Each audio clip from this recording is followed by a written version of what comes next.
Hi there, Doron-Yitzchak here. Welcome back. In this video, I'm going to speak about peace, abundance, and fulfillment and gratitude in the simplest ways possible. Now, before I start, it's really important to understand that the human being experiences things for everything in the world, for everything in life. What do I mean by that?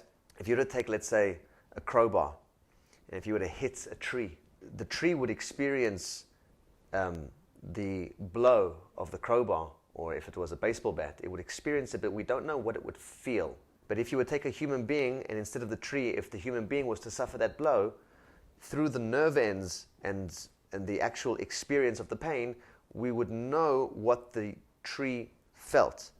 So there's a guy called Alan Watts, one of my favorite speakers, and he says, the human being are the nerve ends for the universe. We have the same vocal cords. Basically saying that the human being does the feeling or the experiencing for everything in the world. And it's really profound. So I'm going to explain using the example of content and context with the example of a cup with water, the cup being the context and the water being the content. I'm explain how a human being actually experiences desires being the context and what you actually have being the content. Okay, I'll explain. There essentially are three states with which a human being can experience any part of duality, this aspect of duality of content and context. Okay? So, imagine here is a cup, and in this cup there is so much liquid.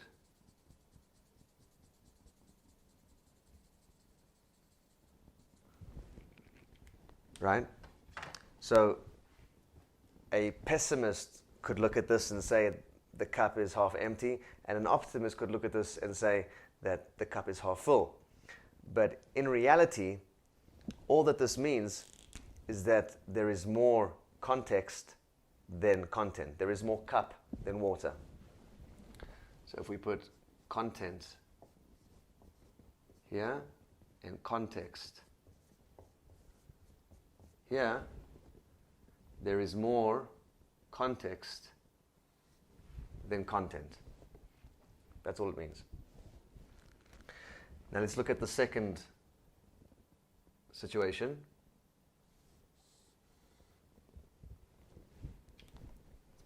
And that is when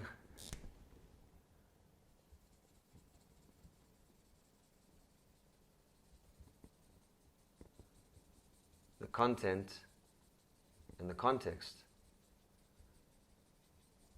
are equal. So let's just write this over here. Content and context are equal. And there would be a third situation where you have a cup and the cup is not just full, the cup is overflowing. Pardon my terrible drawing, but you get the picture. And in this case, in terms of content and context, content and context, there is more content than context. So these are the three stages, three situations that there can be in terms of content and context. So now let's turn this into human definitions or human examples, human interpretations. Content means stuff that I have. And context means stuff that I want or that I desire. Okay? So when I have more that I want than what I have, then this is what I've got going over here.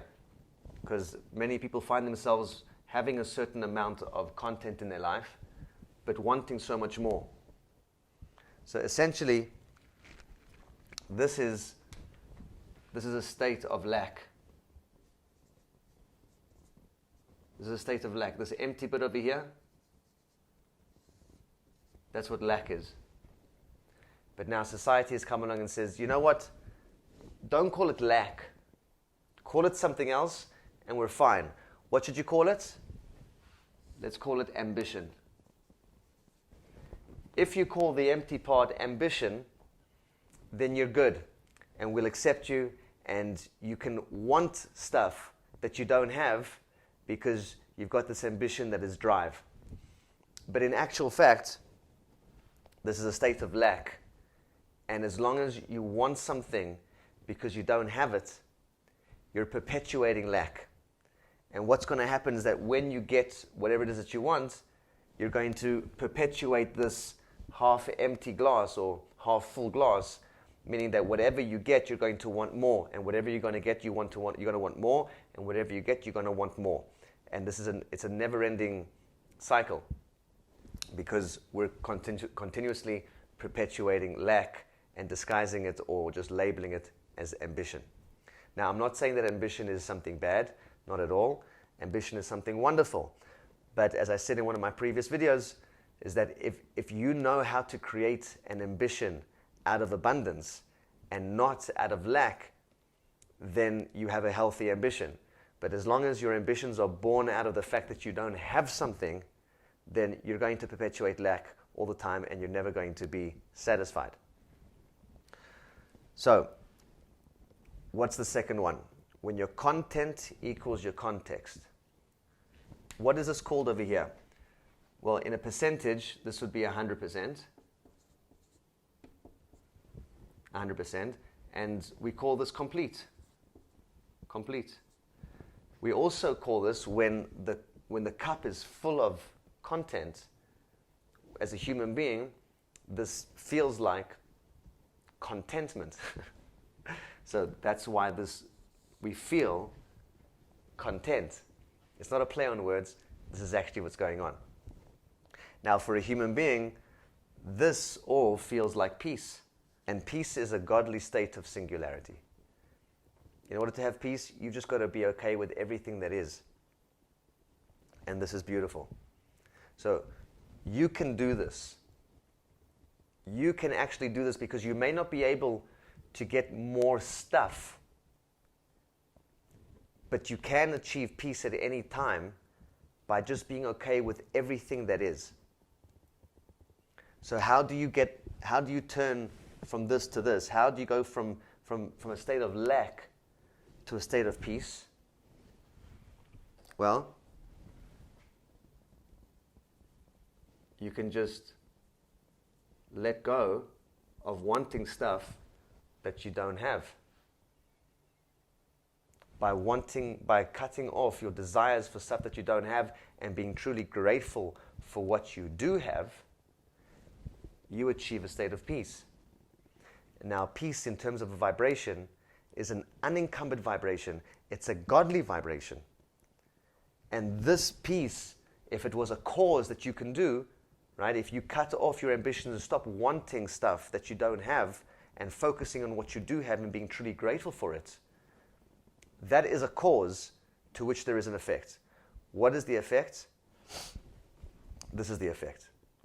Because when you focus on what you have and you feel real gratitude, so you can go from peace and focus on what you've got and feel gratitude. That gratitude doesn't just stay in a state of 100%. It's a vibration of abundance. And this is what begins to happen. You begin to attract more of what you're grateful for. Because what you appreciate, appreciates. Meaning as what you appreciate as what you love, what you got, it appreciates, meaning that it grows. Appreciate means to grow. And so this over here, this isn't just peace. this is true, let's put it in red. This is abundance. This is abundance. And what's the feeling that comes from abundance? It's gratitude. Same thing.